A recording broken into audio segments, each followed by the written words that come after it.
Well, as we await that market open, I do want to talk through more about how markets are responding to the latest data that we've received so far. And joining me now is Michelle Schneider. She's the chief strategist at Market Gauge. Michelle, it's great to see you this morning as always. And how should our viewers or investors be looking at the latest read on inflation? Well, first of all, good morning, Kristen. Well, I think you have to go back a little bit and say that we've had 42 months now of consecutive CPI numbers over 3%, and now with the PPI numbers being a little bit hotter, what we can definitely conclude to date is that inflation has stopped going down. So, of course, the question is always going to be going forward, what can we expect? And let's keep sort of the politics side of it out of the equation right now because people are looking for actual real indicators. And that's where I always turn to the basic trifecta of what I call in terms of how we can gauge whether or not this is just a blip and policies will actually prove to be more deflationary or inflation's going to come screaming back. So number one is, we're looking at another reinversion of the bonds, right? And so basically what that could mean is economic growth. That would be obviously the cherry, or it could mean the return of inflation is on the way. So in terms of bonds, you've got to keep your eye there. You've got to keep your eye on the gold and the silver market, not only the pricing of the both, but whether silver starts to outtake gold, that's inflationary.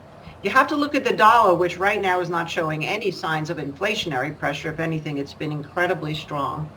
And you have to look at some of the soft commodities in the food. Particularly, I like to look at sugar.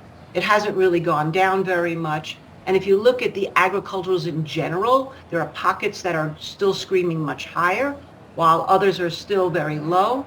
And how that all plays out, I think will give people a better indication of where inflation's going to go. And these CPI, PPI numbers, which many people feel are cooked, how representative they really are in terms of what the consumers expect.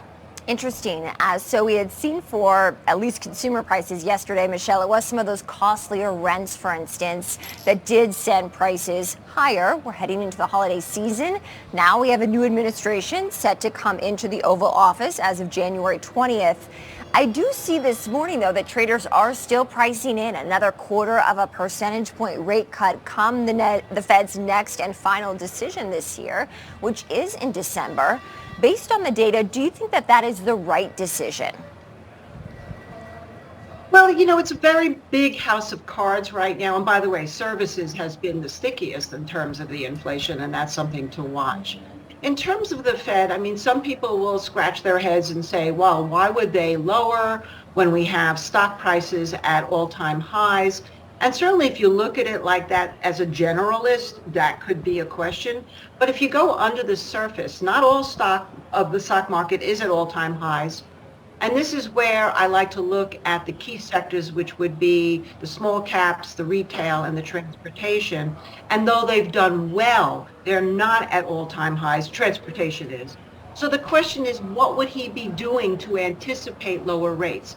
And mostly it would be higher interest rates at this point could indeed affect the consumer and the job market. And I don't know if he's necessarily looking ahead at the Trump policies, but if he's looking at it right now, lowering it could help him have some confidence in terms of keeping the job market fresh, keeping the consumers in the game, and keeping borrowing costs from getting much higher as yields have been screaming up as opposed to down. And by the way, he speaks today, so there'll be a lot of ears listening on that. That's right, Michelle. 3 p.m. Eastern, I believe, is when the Fed chair is set to give those remarks, just an hour before the market closes. And we've seen, obviously, more data come in since we heard from the Fed last Thursday. What does a Trump administration and really a red sweep in D.C. mean for the markets? Well, it is quite interesting. First of all, we obviously can see that America voted for major change and did not necessarily like what the Democrats were saying. And so, there's a consensus there, and it's basically from the economic standpoint. So there's a lot of optimism.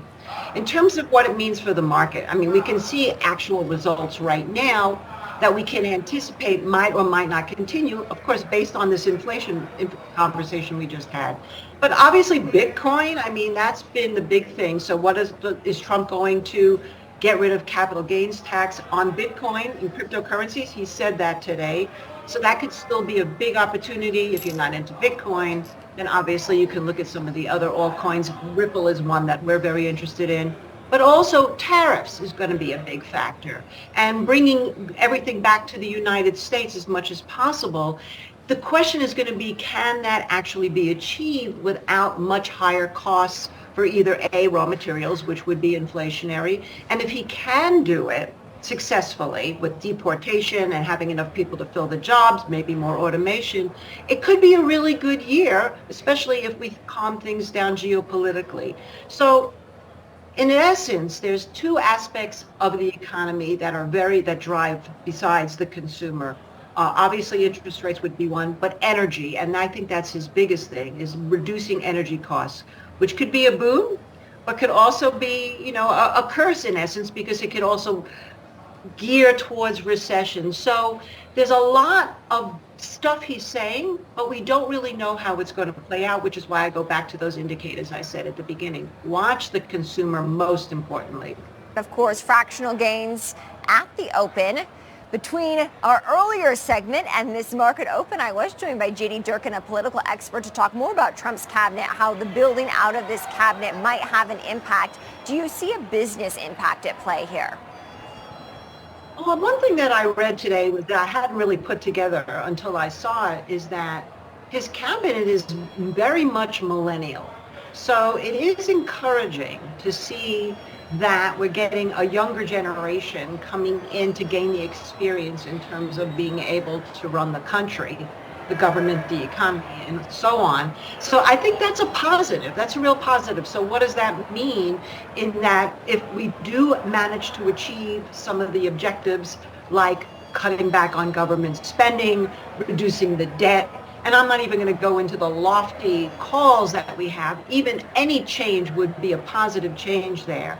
If we start to look at things like expanding outside of the central bank and going more into digital currency, which we're seeing, all of this could be positive and a shift in the market, but it also could mean, again, we have to keep our eye on the inflation factor, because what we want more than anything is money to be in the consumer's pocket and not be afraid of inflation. And that's why that's going to continue to be my focus, regardless of who became president, but with Trump especially, because we know in terms of his populism, that's what he really wants. He wants America to be happy, and he'll do whatever he can to make that happen, I believe.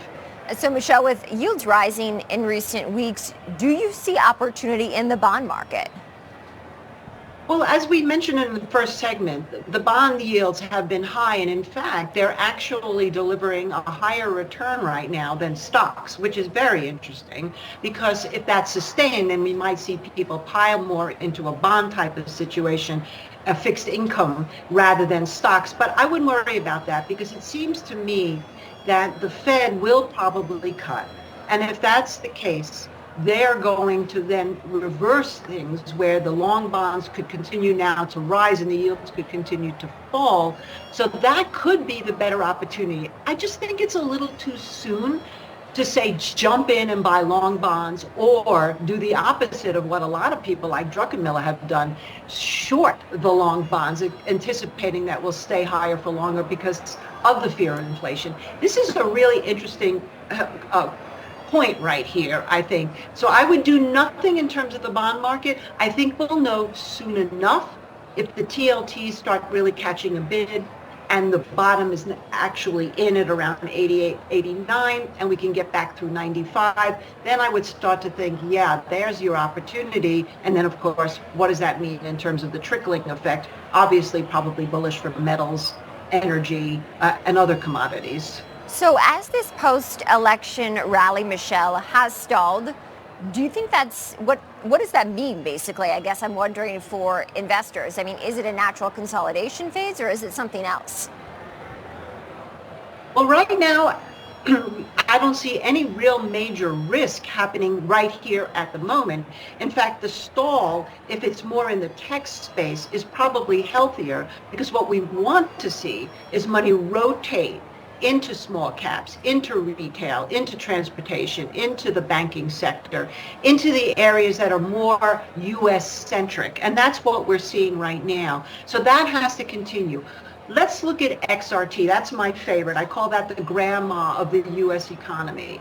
If XRT, which was in a 10-month consolidation, actually continues to firm here at around $80 level and starts to shoot higher, I would say that the opportunity there is tremendous, particularly if you look at some of the things that have been undervalued in the retail space, not necessarily some of the consumer discretionary, but this notion of the thin trade that we've talked about, which is things that people will do to make themselves feel better as they start to lose weight from the diet drugs.